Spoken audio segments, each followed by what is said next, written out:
Welcome back, everyone. Shannon and I are still here answering your questions. So, Shannon, I think it was your turn to ask me a question.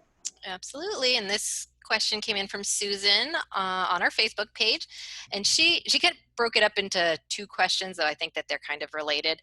So one, we have noticed that many colleges tie written merit scholarship policies to unweighted GPA. Should I have had my child take gym and typing instead of AP and honors? At many private schools, we would have been offered more money up front. And then two, my junior overcommitted to multiple AP and honors classes, including doubling up on science. What is the best way to explain a lower junior year GPA with difficult classes? Okay, so I'll start with the first question. Unfortunately, it is true that there are some schools that do not look at a weighted GPA, right? That being said, there are a lot of colleges where if you don't take those AP or honors courses, you're not competitive in the first place. So if you decide not to take those classes, you're really like eliminating the sort of entire group of the most selective colleges in the country. So it sort of depends on what your priority is. For some people, maybe the priority is a school like Whittier, which I worked at and I loved. I can highly recommend it. And, you know, at least back when I was there, I don't know what's going on now, the scholarships were based on the unweighted GPA. That said, applications still had to go through a faculty committee. So you know, if anybody was like looked weak at all, I mean, in other words, a student who took gym and typing and didn't take any rigorous courses is not getting into to even a school that is more moderately selective like Whittier. So I can't stress that enough. The other thing too is, do you really want to eliminate even the possibility of getting into a more selective college by not taking any of those classes? But I think you're running up against something that is probably parents' biggest struggle, which is, what is the balance here? So our general advice is it is worth it to take an AP or an honors course if you can get a B in it. But if you're taking a schedule that's so rigorous that even though you might be able to get a B in that one class, when all those classes together are overwhelming, all your grades are going to drop, that is obviously not what we recommend. That's not worth it. So how do you figure that out though? That's the tough part. Well, students should talk to their friends, you know, try and find students who seem kind of similar to them. How many hours a day did you have to spend doing homework? How tough is the teacher? You know, ask all of these questions, and then talk to the teachers. What are the expectations that you have as a teacher for me? And then compare that to the extracurricular activities that you have. You probably just won't have time to do everything. Most students don't. So then my recommendation is pick your strongest class, take the AP in that class, right? Or take your strongest class is, but you do need to kind of like think carefully about it. And that to me is the best way to sort of prepare for all potential eventualities. See what your kid can do, challenge them, but don't overwhelm them. The other thing too that I would say is, remember, it's not just about getting into college, it's also about preparing for college. I mean, I talk to people all the time who like they want to be doctors, and then they say, well, I don't know if I should take physics. I don't think I'll get a very good grade. And then I say, well, when you get to college, you're going to have to take physics. It's required when you apply to medical school. So if you don't take it, you're going to be behind all the other students who have already taken it. So remember that preparation is really important as well. So I just want to say, definitely don't just take gym and typing, but do try and take a balanced and measured approach.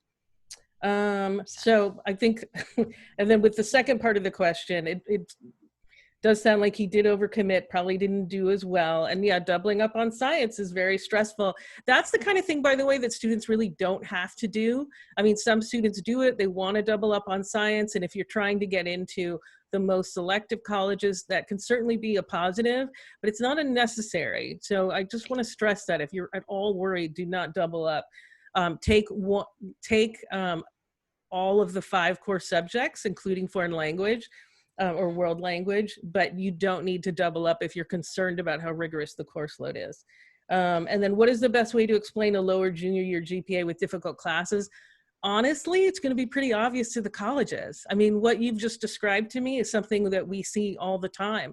And it's going to be really obvious to them when they look at the transcript that with that jump in the junior year, his grades suffered. So unless you have, you certainly could address it if something else happened too. Like, did he get mono? Did he, you know, I mean, there are potentially ways to address it. You could talk to a school counselor who might be able to address it. Maybe some of the teachers are notoriously challenging and only 2 students get A's in the class and 5 students get B's.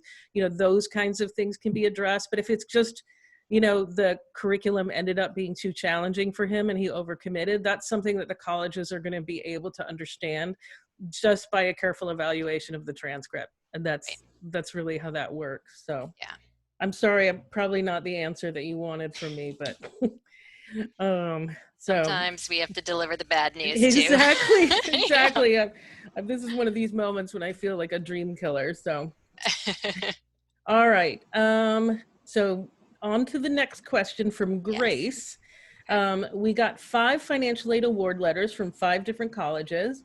Some have a federal plus on them and some don't. The college my daughter wants to attend did not offer a plus loan. Can we ask them to reconsider? Yes. So I would say, and honestly, probably this Grace is probably already committed to a certain college at this point. I think this this question Yeah. came in a little bit ago, but what I would tell anyone in this situation, ignore whether or not the plus loan was awarded to you on a financial aid award letter. It does not matter if it is there or not. This is, I talked about a little bit in the previous segment that the direct plus loan is a loan for parents to borrow, and it is really a financing option more than financial aid. Um, Colleges do different things with their financial aid award letters. Some of them just award you the actual need-based aid that you qualify for and will show sort of a gap. You know, our school costs $50,000. We've awarded you $10,000. You're short 40,000. Or they make you do that math. Mm-hmm. It doesn't look like my costs are covered here. Other schools kind of try and hide the fact that there may be a big gap there by awarding you this federal plus loan, which is a loan that parents can apply for. So it is not guaranteed. So it kind of works both ways, because you don't see a plus loan on an award package doesn't mean you can't get it. If you see one on an award package, that doesn't actually mean it's guaranteed for you. It's actually a credit-based loan. The first step is filing the FAFSA. That kind of gets you in the running, but then you actually have to apply for the loan. They do a credit check. You may or may not be approved for the plus loan. So just because it's there doesn't mean you can actually borrow it, because you do have to pass the credit check. And if it's not there, that's a-okay. All you have to do is ask for it. So in the fine print or on their website, the financial aid office will explain exactly how to apply for a plus loan. You go to the government website and fill out an application. They run the credit check.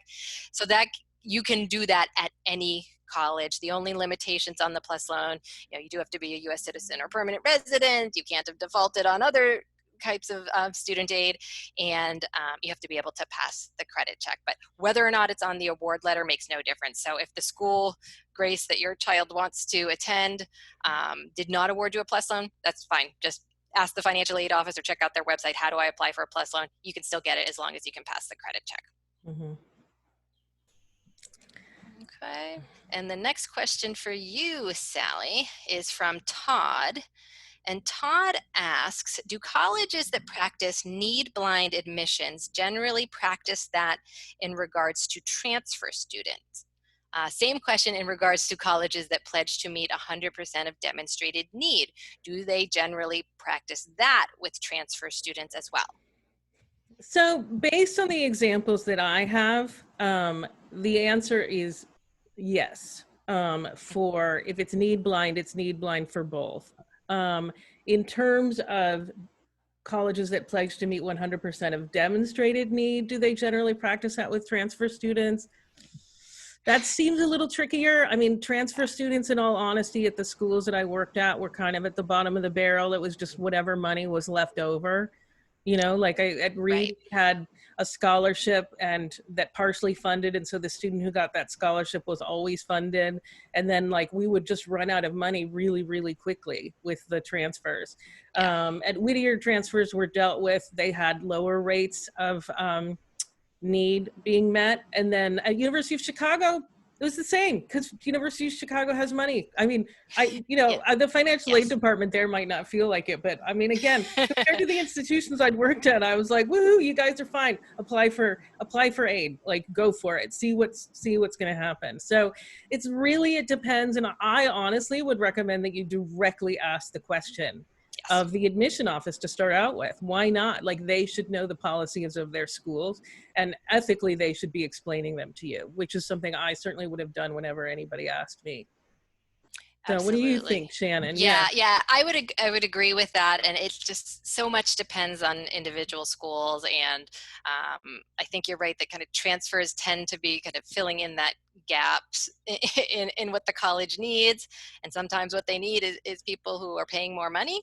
Mhm. So very often there's not as much financial aid for transfer students, but yeah, I would definitely ask the school exactly like you recommend. Sometimes you can parse it out right on their website. Sometimes you will see exceptions, like we are need blind for, or we meet 100% demonstrated need for first year domestic applicants. And you have to figure out, does that apply to me? Mhm. I think the big exceptions to Um, either of these policies tend to be for sometimes transfer students, sometimes students coming off a wait list, sometimes international students are excluded. So just check the website or ask the school.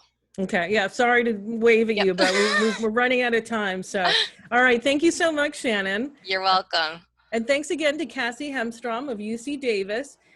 Get ready for our show on July 2nd, when I'll be talking with the CEO of Beyond Booksmart, all about how students with executive functioning challenges around areas like focus and time management can thrive in high school and beyond.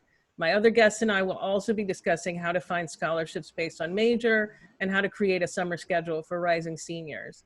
If you want more information about how to handle the admission process in the time of COVID-19, please visit our blog page at blog.getintocollege.com. That's blog.getintocollege.com. You'll be able to search for particular blogs and getting in show summaries there. The full archive is available to you. And last, don't forget, we're here every Thursday, 4 p.m. Eastern, 1 p.m. Pacific. So check us out.